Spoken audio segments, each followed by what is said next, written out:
రోజా విషయం వాళ్ళతో సినిమాలు తీసి వాళ్ళకి డబ్బు సంపాదించుకొని బాగా ఆస్తులు సంపాదించుకొని ఇంకా చాలా మంది కాపాడుకోకని జగన్మోహన్ రెడ్డి గారికి వచ్చింది.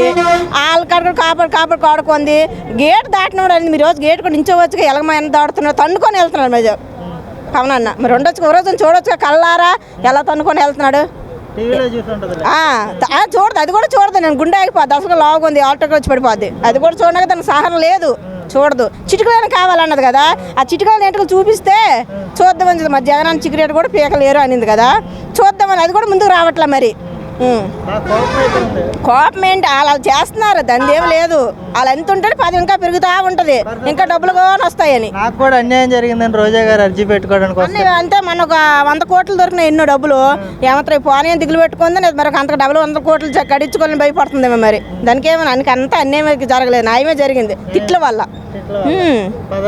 తిట్ల వల్ల అందులో ఉంటే మటుకు ఏ ఎమ్మెల్యే గెలవడు, ఏ ముఖ్యమంత్రి కూడా గెలవడు. దానివల్ల కిందకి పడిపోతాడు. దాన్ని ఏ పార్టీలో ఉంచినా పార్టీకే నష్టం. అసలు వద్దు, అసలు అది వద్దు, అసలు ఆ ఊసారు మాకు రానివ్వకండి. ఆ ఊసే వద్దు అసలు మాకు, వద్దు అసలు.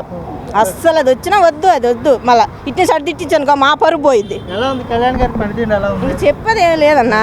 అసలు ఆయన ఫస్ట్లోనే పెజలు పెళ్ళం పిల్లల కోసం కానీ అందమ్ముల కోసం కానీ వాళ్ళ బంధువుల కోసం ఎప్పుడు పనిచేయలే. పెజలు ఆయన కష్టపడేదల్లా పెజలకే. ఆయనకి రోజు ₹1 కోటి సినిమా చేస్తే అందులో 10 లక్షలు జోబీలు పెట్టుకొని 80 లక్షలు బయటకే. ఎక్కడైనా ఫస్ట్ నుంచి మొన్న ఎక్క తప్పు పడిందో తెలియదు కానీ ఆయనకి దింపనాక కానీ ఓడిపించడానికి అవకాశం ఎవరికీ లేదు, ప్రజలకి లేదు, ప్రభుత్వంకే లేదు. ఇంకా ఆయన ఇంకా వాయిదాలు ఆయనే ఉంటాడు, ఇంకెవరికి వచ్చే అవకాశం లేదు. ఆయనలాగా ఎవరు చేయరు. అవినీతి అంటే ఏంటో ఈ 5 ఏళ్ల పరిపాలనలో చూపించిన జగన్మోహన్ రెడ్డి గారిని పెండింగ్ సిబిఐ కేసుల్లో ఎత్తి లోపలేస్తే తప్ప ఢిల్లీలో ఆయన ప్రసంగాలు ఆపరు. ఢిల్లీ దాకా వెళ్ళి ఎందుకు ప్రెస్ మీట్ ఇస్తున్నారంటే రాష్ట్రాన్ని దిగజారుస్తూ మరో బీహార్ లాగా ఉంది ఆంధ్ర అంటూ చవి చెప్పడానికి. అదే రకంగా నా కార్యకర్తలు కాదు నన్ను చంపండి అంటూ ఢిల్లీలో చెప్తున్నారు. కానీ వెళ్ళేటప్పుడు మాత్రం అటొక వెహికల్ ఇటొక వెహికల్ పెట్టుకొని దండిగా ప్రోటోకాల్ సెక్యూరిటీ తీసుకుంటున్నారు. కడప నుంచి కూడా రెడ్డప్ప మాధవి అని గారు ఎవరో ఆవిడ గెలిచారు, ఆవిడ ఒక్క కారులో వచ్చేసారు. మరి మా పులివెందుల ఎమ్మెల్యే గారు మాత్రం ముందు ఒక వెనకొక వెహికల్ ఇల్లు పెట్టుకొని నేను సింహం సింగిల్గా వస్తానన్నారు. కానీ సింహం అడుగు తీసి బయట లేకపోతుంది, ముసలిది అయిపోయిందా ఏమో మరి మాకైతే అర్థం కావట్లే. ఢిల్లీలో జగన్ గారు లేకపోవడం అనేది ఎలా చూడొచ్చు అంటారు? జగన్ గారు ఉండాలి సార్, ఎందుకంటే గేటు తాకలేవు అని గర్జించిన కొడాలని ఇడిలిపోయాడు.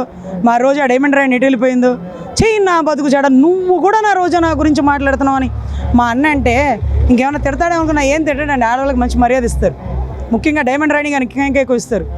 అసలు డైమండ్ రాణి గురించి టీడీపీ వాళ్ళకంటే ఆవిడతో పనిచేసిన వాళ్ళకంటే మా పవన్ అన్నకి మా కొణిదల వారి కుటుంబానికే బాగా తెలుసు అంట. కానీ నోరెప్పరు. ఒక ఆడదాని విలువలు దిగజార్చడం మా సంస్కారం కాదు, మా తల్లి నాకు ఆ సంస్కారం నేర్పలేదు అంటారు. సో అందుకనే ఆ మురిగిన వాళ్ళందరూ ఎవరైనా చూస్తారేమో, కొమరం పులి అసెంబ్లీలో అడుగు పెడితే ఎలా ఉంది, గర్జిస్తుంటే ఎలా ఉంది, అధ్యక్ష అని మనస్ఫూర్తిగా నవ్వుకుంటే ఎలా ఉంటుందని రాష్ట్ర ప్రజలందరం రెగ్యులర్గా ఏదో ఫస్ట్ డే సినిమా చూస్తాను చూడండి, అలాగే అసెంబ్లీ పెట్టుకోగానే అన్నయ్య ఎప్పుడు మాట్లాడతాడా, అన్నయ్య ముఖంలో నవ్వు చూడడానికి మనస్ఫూర్తిగా ఎదురు చూసామండి. నిజంగా చాలా కష్టపడి పనిచేసాం అన్న గెలుపుకి. అన్న ఆ స్థానంలో కూర్చొని ఈరోజు ఎమ్మెల్యేని నడి రోడ్డు మీద కూర్చోబెట్టి పని చేపిస్తుంటే పదవి అనే ప్రతి ఒక్కరికి పవన్ కళ్యాణ్ గారితో మామూలుగా ఎలాంటి వారినైనా నడి రోడ్డు మీద కూర్చోబెడతారు. ఎందుకంటే పవన్ కళ్యాణ్ గారితో మామూలుగా ఉండదు పవన్ కళ్యాణ్ గారితో. సో పదవి కౌలుకునే ప్రతి ఒక్కరూ క్రమశిక్షణగా పనిచేయాలి. అసెంబ్లీలో మాట్లాడేటప్పుడు సబ్జెక్ట్తో మాట్లాడాలి, పార్లమెంట్లో రాష్ట్ర సమస్యల గురించి చెప్పేటప్పుడు అనుభవంతో గొప్పగా చెప్పాలి.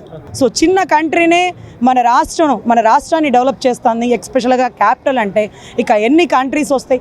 సంపదని సృష్టించే అమరావతిని ఎలా డెవలప్ చేయాలో ఆ విజనరీ ఒక్క చంద్రబాబు గారి మైండ్లోనే ఉందండి. ఆయన ఇంప్లిమెంట్ చేస్తారు, రాష్ట్రం గొప్పగా తీర్చిదిద్దబోతుంది.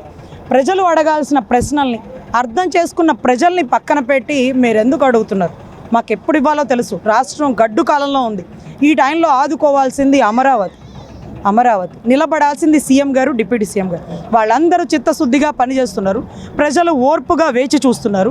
మీరు ఏదో బురద జల్లాలని ఇక్కడ మాట్లాడాల్సిన ప్రసంగాలు అసెంబ్లీలో మీ పేరు కూడా చెప్పుకోలేకపోయారు. జగన్మోహన్ అన్నారు, తర్వాత జగన్మోహన్ రెడ్డి అన్నారు, పుసిక్కిన జగన్మోహని అంటారేమో, మా అన్నయ్యకి 4వ భార్యగా మిగిలిపోతారేమో అని మాకు కూడా కొంచెం భయం వేసింది అసెంబ్లీలో. ఎందుకంటే తడబడిపోతున్నాడు. కొమరం పులిని అసెంబ్లీలో అడుగు పెడితే చూసి అదే అదే అంటే టెన్షన్ పడిపోతున్నాడు. ఎందుకంటే లైవ్లో కొమరం పులిని చూశాడు కదా, అసెంబ్లీ గేటు తాకనివరా, నువ్వెవడరా అసెంబ్లీ గేట్ ఎమ్మెల్యే తాకుతాడు, తన్నుకుంటూ నెట్టుకుంటూ వస్తాడు. మా అన్న గేటు తీసే అవకాశం లేదు, అవతలోడు గేటు తీస్తే నడుచుకుంటూ పోతాడు, గేటు తీస్తే నడుచుకుంటూ పోతాడు. ఆ వాగిన ఆ కుక్కలాగా మురిగినటువంటి గౌరవ సభ్యులు ఎవరైనా కానీ ఈరోజు మరి తెర మీదకి వచ్చి ఒక్క స్టేట్మెంట్ కూడా ఎందుకు ఇవ్వలేకపోతున్నారు? కేవలం కళ్యాణ్ గారిని విమర్శించే వైసీపీ పార్టీ పడిపోయిందండి 100%. ఎందుకంటే ఆయన జోలికి వస్తే ఎవరైనా అంతే. మరి ఆయన ఏ స్థాయిలో ఉంటాడో మాకు తెలియదు, కానీ ఆయన్ని కదిలించినోడు మాత్రం అధపాతాళానికి తొక్కేది నేనే జగన్ అని అన్నాడంటే 2 చోట్ల ఓడిపోయినాడు, ఒక్క ఎమ్మెల్యే కూడా లేనోడు. మరి అంత పెద్ద డైలాగ్ ఎందుకు కొట్టాడు? కాకపోతే నా పేరు కొణిదెల పవన్ కళ్యాణ్నే కదా, ఆయన పేరు కాపాడడం కోసం మేము నానా చాకరీలు చేసామండి, ఆయన పేరు ఆడ మార్చుకుంటాడా అని. ఎందుకంటే మరి ఈసారి ఎలక్షన్కి పనిచేయడం కాదండి, అవతలోడు ఇచ్చే పేమెంట్ తీసుకోకుండా పనిచేయడం గొప్ప విషయం. ఎన్ని ఆఫర్లు వచ్చినాయో, ఎన్ని బెదిరింపులు వచ్చినాయో, అన్నయ్య ఒక మాట ఇచ్చాడు, ఆ మాట నిలబెట్టాలి. నా పేరు కొణిదెల పవన్ కళ్యాణే కాదన్నాడు, ఆయనకు ఉంది ఒక్క ఓటు మంగళగిరిలో. కానీ ఇన్ని వేల ఓట్లు ఎక్కడి నుంచి వచ్చినాయి, లక్షల ఓట్లు, కోట్ల ఓట్లు ఎక్కడి నుంచి వచ్చినాయి? ఎంతమంది అభిమానులు చిత్తశుద్ధిగా ఒక్క రూపాయికి కూడా లొంగకుండా, బెదిరింపులకి వంగకుండా, మేము ఉన్నామన్నా నీ వెనకాల, ఒకసారి తప్పు చేసాం, రెండోసారి ఆ తప్పు చెయ్య నిన్ను తల దించుకోని వంటి గాజువాకలో భారీ మెజారిటీ ఎందుకు వచ్చిందండి? సిగ్గుతో కన్నీటితో ఓట్లేసిన ఆడబిడ్డలు మేము చూసాం. కన్నీటితో మా అన్నను మేము కాపాడుకోలేకపోయాం, అప్పుడే గెలిపించుకుని ఉంటే బాగుండేది. ఇప్పుడు ఇంకొకరికి అవకాశం ఇచ్చినా సరే అన్న మాట కోసం నిలబడి గెలిపిద్దామంటూ భీమవరంలో కానీ గాజువాకలో కానీ హై మెజారిటీ వచ్చిన పల్లం గారిని అడగండి, చెప్తారు ఆయన ఎంత చిత్తశుద్ధిగా పనిచేశారు జన సైనికులు 175 చోట్ల అనేది. సో ఎనీవే కళ్యాణ్ గారితో మామూలుగా ఉండదండి. ఎమ్మెల్యేలను కూడా రోడ్డు మీద కూర్చోబెట్టారు, చూశారు కదా, ఎండకి వానకి. ప్రజల సమస్యలను తీర్చాల్సిందే, తెలుసుకోవాల్సిందే. అసెంబ్లీలో మాట్లాడడం ప్రసంగాలు కాదు, బయటకు వచ్చి పని చేయాలా, జనాల్లోనే ఉండాలా, అంతే. రియాలిటీ, రియల్ హీరో అండి బాబు, రియల్ హీరో కాదు, రియల్ హీరో. కానీ అందరూ అడుగుతున్నారు పిఠాపురం ఎమ్మెల్యే గారు ఎప్పుడు కూర్చుంటారు ఆ ప్లేస్లో అని. అప్పుడప్పుడు వస్తుంటారు, అన్నయ్య రావాలి, ఆడబిడ్డలకు అండగా నిలబడాలి. అవినీతి రహిత పరిపాలన అంటే ఏంటి అనేది ప్రభుత్వంలో ఉన్నవారు ఎవరైనా సరే తప్పు చేయాలంటే అమ్మో పవన్ కళ్యాణ్ గమనిస్తాడేమో, రేయ్ వెనకాల పవన్ కళ్యాణ్ ఉన్నాడు బాగోదు అని చేసేవాళ్ళు కూడా చేయలేకపోతున్నారు. అంటే ఒక నిర్దాక్షిణ్యంగా ఒక నిష్పక్షపాత పరిపాలన అనేది చేస్తాడు. తప్పు చేస్తే తన సొంత పార్టీ వ్యక్తినైనా పక్కన పెట్టడానికి ఏమాత్రం ఆలోచించడు. ఆడబిడ్డలకి రక్షణ కల్పించడంలో అన్న కీలక స్టెప్ వహిస్తాడు. అరే వైసీపీ గుండాలారా, అరే వైసీపీ ఉన్న వాళ్ళ సైకోలారా, మీకు ఒకటే చెప్తున్నాం, మీకు కూడా ఇవాళ మీకు ఎమ్మెల్యేల సీట్లు ఓడిపోయి ఎమ్మెల్యేలుగా ఇన్ఛార్జ్ దేనికి పనికి రాకుండా మీరు ఉన్నారు కాబట్టి రేపు మీకు కూడా ఆ పథకాలకి అర్హులే. మీరు ఏదైనా ఉంటే మీరు పెట్టుకోండి అని గుడివాడ గుట్కాగాడికి చెప్తున్నాము, వల్లపనేని వంశీకి చెప్తున్నాం, ఇక్కడ ఉన్న నత్తిగాడికి చెప్తున్నాము. మీరు కూడా పెట్టుకోండి.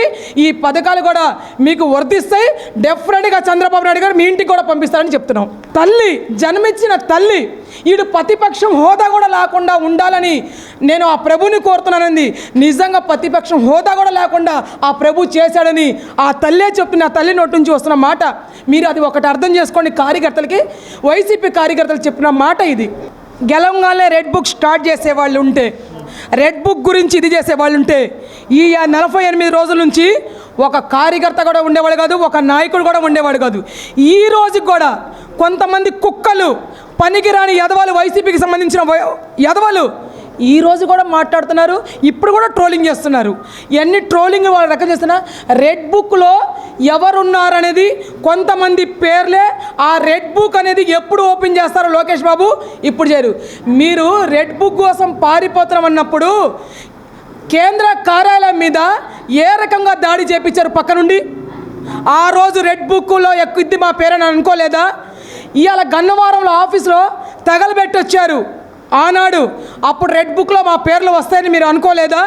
అంటే అధికారం అహంకారం ఉంటే వాళ్ళు ఏదైనా చేశారు. ప్రజలకి చంపారు, మానభంగులు చేపించారు. ఇంకొక విషయం అర్థమవుతుంది, జగన్మోహన్ రెడ్డి నాకు తెలిసి గంజాయి ఎక్కువ కొడుతున్నారంట. ఈ 48 రోజుల నుంచి గంజాయి ముక్కలు ఎక్కడో ఉన్నాం అనుకున్నాం, గంజాయి ముక్కలు ఎక్కడో కాదు, జగనే తాగుతున్నాడంట గంజాయి తాగి ఏం మాట్లాడాలో అర్థం కాక పిచ్చిగా మాట్లాడుకుంటూ పోతున్నాడు. దాంట్లో గంజాయి తాగే వాళ్ళలో గుడివాడ గుట్కాగాడు ఒకడు ఉన్నాడు. ఆ గుట్కాకి అలవాటే గంజా తాగటం. అదే జగన్మోహన్ రెడ్డి కూడా వచ్చింది. ఎక్కడ పోయినా కూడా ఆయన బెడ్రూమ్లో మొన్నటి వరకు పబ్జీ ఆడుకున్నాడంట, ఇప్పుడు గంజా తాగుతున్నాడని న్యూస్ అంటే వాళ్ళ కార్యకర్తలు మాకు చెప్పారు, మాకైతే తెలియదు, వాళ్ళ నాయకులే మాకు చెప్పారు గంజా తీసుకుంటున్నాడు జగన్మోహన్ రెడ్డి అని. బాబు నువ్వు గంజా తీసుకోబాకు, ఎందుకంటే నీకు పిచ్చి పట్టింది కాబట్టి నువ్వు లోపలికి వెళ్ళిపోతావు కాబట్టి. గంజా వాడికి నరంలో ఏ బ్లడ్ ఎక్కిస్తున్నా కూడా పనిచేయదు, వాడికి ఇంజెక్షన్ చేస్తున్నా కూడా ఇంజెక్షన్ కూడా పనిచేయదు. అట్లా సైకో జగన్మోహన్ రెడ్డి చేసే పనులు ఇవి. రోజా గారి సంగతి తెలిసింది కదా సార్, ఆవిడ ఏమైపోయిందో తెలియదు, మొట్టు మాయమైపోయింది. ఆవిడకు ఒక విలువ లేదు, ఏమి లేదు. పవన్ కళ్యాణ్ గారిని తిడితేనే అక్కడ వాళ్ళకి విలువ. ఆయన పవన్ కళ్యాణ్ గారిని తిట్టు పదవి పట్టు, ఇదే కాన్సెప్ట్ మీద వెళ్ళారు. ఓడిపోయాక ఒక్కళ్ళు పోయిన లేదు. నిజంగా వాళ్ళు అంత ప్రజలకు న్యాయం చేశానని వాళ్ళ మనస్సాక్షి తెలిస్తే ఈ పాటికి రోడ్డు మీద పాదయాత్ర మొదలు పెడతారు సార్. అటు అసెంబ్లీలోంచి పారిపోయి ఇటు ప్రజల్లోకి లేకుండా ఒక చోట ఉండి మనం ఎందుకు ఓడిపోయామని ఆలోచించడంతోనే వాళ్ళు టైం సరిపెట్టుకుంటున్నారు. పవన్ కళ్యాణ్ గారి మీద ఏ రకంగా బురద జల్లాలా అని ఇప్పుడు ప్లాన్ చేసుకుంటూ ఉంటారు. ఎందుకంటే ప్రజలకు ఆల్రెడీ పవన్ కళ్యాణ్ గారు అంటే ఏంటో తెలుసు.